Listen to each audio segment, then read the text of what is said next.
شب قدر کی خاص عبادات، کیا لیلۃ القدر میں کوئی خاص عبادت منقول ہے؟ مثلا نفل کی 1 رکعت میں سورہ فاتحہ کے بعد سورۃ القدر اور پھر سورہ اخلاص 50 مرتبہ پڑھنا اور اس طرح 10 یا 20 رکعت پڑھنا، کیا یہ ثابت ہے؟ ہدایت اللہ کشمیر: بالکل ثابت نہیں ہے، بلکہ یہ عمل بدعت ہے، اس لیے آپ لیلۃ القدر میں وہی اسی طرح سے عبادت کریں جیسے نارملی آپ عبادت کرتے ہیں، نوافل پڑھیں، دعائیں مانگیں، اللہم انک عفو تحب العفو فاعف عنا، یہ دعا زیادہ سے زیادہ مانگیں، نبی صلی اللہ علیہ وسلم نے سکھائی ہے۔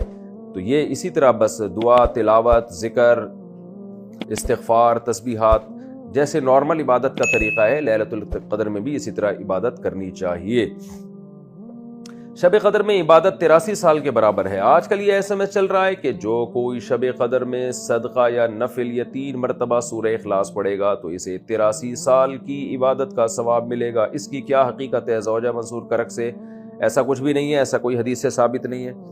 ہاں یہ ضرور ہے کہ 1000 راتوں کے برابر، 1000 مہینوں کے برابر ہے تو وہ 83 سال بنتے ہیں، تو جو بھی عبادت کریں گے تو وہ 1000 مہینوں کے برابر ہو جائے گی، چاہے قل ہو اللہ پڑھیں، چاہے سورہ فاتحہ پڑھیں، چاہے تلاوت کریں، چاہے یعنی کوئی اور تلاوت کریں، چاہے آپ نماز پڑھیں، دعائیں مانگیں، تو ساری عبادتیں کرنی چاہیے اس میں، کیونکہ ہم کو تمام عبادتوں کی ضرورت ہے۔